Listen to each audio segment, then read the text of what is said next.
Meksimizni davamlaştırımız hürmetli vatandaşlar. Mendeki mavzu mındak. Dünya matbuatlarının Cungo'ga nazar selişi. Amerika Cungo savdo urushi bayrağı.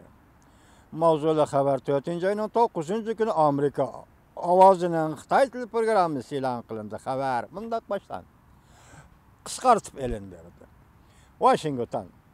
Amerika bilan Cungo o'rtasida bir maydon savdo urushining vaziyati yaraldi. Meselelerinin qanchalik ko'pligini hozir bilgili bo'lmaydi. Bo'libmi buning ichida vaziyat zodi qaysi nishonga qarab taraqqiy qiladi? Vaziyatning oxiri qandoq oxirlashadi? Amerika Cungo ikki tarafdan qaysi ko'p foyda oladi va qaysisi ko'p ziyon tortadi? Nima foyda oladi? Nima ziyon tortadi? Boshqa davlatlar-chi? Buni taxi bilgili bo'lmaydi. Reis Xi Jinping ve misli derecede xres küçük mavzu. Amerika Cungo savdo urushining manzilasi ve dünya bozorining o'rnida tavrish bo'layotgan bir paytda Amerika moliya xabarlarini xabar qildigan Bloomberg agentligi 4-ayning 7-kun tahlil maqolasi, ya'ni Xi Jinping Cungo savdosini qo'g'dab Prezident Trumpning hujumidan saqlanmoqchi bo'layotdi mavzuli xabar e'lon qilib xabarda mundaq ko'rsatdi. O'tgan yil Prezident Trump vazifaga o'tirishdan bir necha kun burun Reis Xi Jinping Davos yig'inida yer sharilishni oqlagan edi.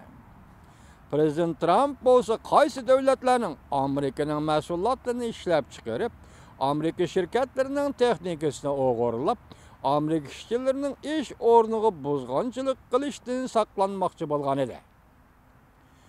Xi Jinping shirin aylani o'tkazgandan keyin Prezident Trump Cungo'ga hujum qilishni asliga keltirdi.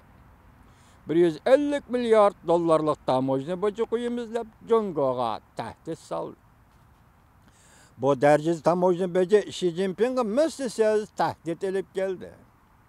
Chunki u Cungo iqtisodining ko'z oldida tuvallab ketib, Cungo jamiyatining davolg'ishga kirib qolishni ko'rishnimi xohlamaydi.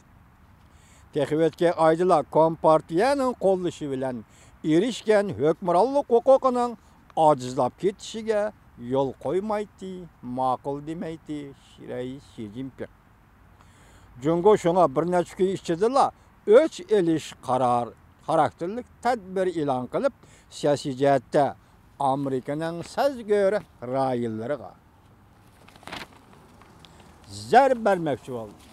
Amerikaning sazg'ori ra'yilari degan vaqtida endi bu bir chidamaslik desam bo'ladi. Buni sazg'ori ra'yillarga Cungo hujum qilmoqchi bo'ldi deganda bu qatim Prezident Trumpning saylovida ko'proq bilet tashlag'anlar Amerikada tuvan tabaqada kishilar deb atalgan kishilar shundaqla yezigilik sohasida dehqonchilik qiladigan dehqon yurtdoshlar tashlagan bilet. Shunga Xitoy hozir Amerikaga tamojna bo'yicha orqali zarb berishga o'tganda avval yezigilik mahsulotlariga hujum qildi degan gap. Bu bir chidamaslik, bu bir muttaham nemishqa. Bu aholining, fuqaroning, kishilarning kundalik turmushiga iste'mol qiladigan iste'mol buyumlarida bo'lsa, Amerikaga zarb bermaysan, bu yo'lda bilsang, bu mahsulotlar Cungo bozoriga kirsa, Cungo fuqarolarini kunduz iste'mol qiladigan mahsulotlar, masalan, po'choq degandek, yel yemish degandek. Ama şu narsalarga bojni ko'tarsan, sen amaliyotda Amerikaga emas, o'zingga zarb bergan bo'lmamsan, Cungolar qapandi. Zarb bermoqchi bo'ldi. Endi har qanday badal to'lashdan ayonmaymiz dedi. Lekin navbatda Xi Jinping ommaviy ishonchning honglarini bartaraf qilish kerak. Ko'p yillardan beri Cungo iqtisod yo'llarini ochib etish to'g'risida bir qancha qatim va'da berib, keyin markaziy hukumatning kontrol qilishini kuchaytgan. Hozir ata 10-yillar bu oldi echilayotgan Osiyo iqtisod yig'inida, ya'ni shundoq va'da berishi mumkin degan gap o'tirg'i chiqdi. Demak, va'da berib, amal qilmaslik qalqa Cungo tilidagi, Xitoy tilidagi Xian Arfi degan gap, o'zining gapini o'zi yeyib samriydi degan gap mana shunday yo'lga to'g'ri keldi. Hukumatning kontrol qilishini kuchaytdi. Hukumatning Cungo shirkatlarini qo'llashini kuchaytdi. Pul muomala sohasi, mulozimat sohasi qatorliq sohalarni echib etish to'g'risida Cungo köp qatım va'da berdi. O'tgan leksiyada so'zildik. Taqa tunigungacha sobiq prezident Obama davrida shundoq va'da berib amaliylashdimi deydi. Lekin Jungo şirketleri bozorda yetakchilik o'ringa o'tgan chog'dalar Jungo andın bundaq va'dalarni berishga boshlagan. Demak, har qatim va'da berganda avval Jungoning shirkatlari dunyo bozorida o yetakchilik o'ringa chiqish kerak. Bu qaltis gap ekan Jungo. Jungoning shirkatlari dunyo bozorida yetakchilik o'ringa chiqdi degan gap bu qaltis gap ekan vatandosh. Yana bir kichik xabar. Diplomatiya sohasini tuman qopladi. Saudi iqtisod yomg'ir bo'lib yog'di. Amerika Jungo er-xotinlik munosabatida har qaysi o'zining nishoniga qarab uchib ketdi. Mavzuli xabar 4-oyning 9-kun Amerika ovozining Xitoy til programmasi e'lon qilindi. Xabar mundaq boshlandi. Qisqartib berildi. Jungo matbuotlari Amerika qalam va eg'iz bilan nafrat yog'dirishga boshladi. Jungo matbuotlarining Amerikani ayblashining sabablari mundaq. Amerika taraf Saudi urushi keltirib chiqardi dedi. Bundan bir yil burun Jungoning rahbari Xi Jinping Amerikada Amerika Qo'shma Shtatlarining prezidenti Trump bilan tunji qatim suhbat o'tkazganda mundaq degan edi. Minglagan sabablar borki, Amerika Jungo munosabatini yaxshilaydigan. Amerika Jungo munosabatini buzib o'tishga bir sabab yo'q. Yoki Amerika Jungo munosabatini buzib o'tadigan bir sabab yo'q. Bir sabab yo'qki, Amerika Jungo munosabatini buzib o'tadigan. Bir yil o'tib ketdi. Iqtisod va savdoning qora bulutlari qoplab, jahonni qoplashga boshladi. Jungo matbuotlari endi mundaq so'zlashga boshladi. Jungoni qo'rqita olmaysan. Jungoning kuchayishini to'sib olmoqchi bo'lsang, zo'r badal to'laysan.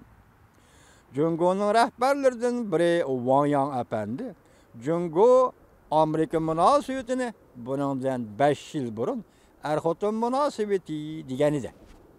2013-yil 7-oyning 13-kuni Washingtonda Amerika Jungo suhbati, strategik suhbati va iqtisod suhbati o'tkazilganda hozir Ma'mun vazir anandagi siyosiy kengashga boshliq bo'ldi. Shu kishi Wang Yang apandi Amerika Jungo munosabatini er-xotin munosabati deb tasvirlagan edi. Bugun mana bu yerda hozir er-xotin munosabatining kaptarlari ikki tarafga qarab, o'zining nishoniga qarab uchishga boshladi deydi. Endi bugun Amerika Jungo er-xotinlik munosabati shirin aylani tamomlagandan keyin guldirmamining guldirligi shuga o'xshaydigan bir guldirilgan ovoz bilan bo'libmi Jungo ta'sir ko'rsatdi. Hozir Jungo shunday dediki, yochivakning harbini to'smoqchi bo'lganligi, bu yerda Amerika yochivak ekan, Jungo harbiy ekan. Chumilining daraxtni linchmoqchi bo'lganligi, daraxt Jungo ekan, chumili Amerika ekan. deydigan so'zlarni ishiltib, Amerikani haqorat qilishga boshladi. Bosh elchi Suytyankay Amerika qo'zg'adi savdo urushi. Amerika savdo urushini qo'zg'adi. Jungo adoqchi elishidi dedi. Jungo matbuotlari hozir Gomingdapipan. Xitoycha aytganda bu Gomingdapipan degan inqilobiy cho'ng tanqid har ikisini qanot yoydirib, butun mamlakatda hozir Amerikaga qarshi cho'qon ko'tarishga boshladi.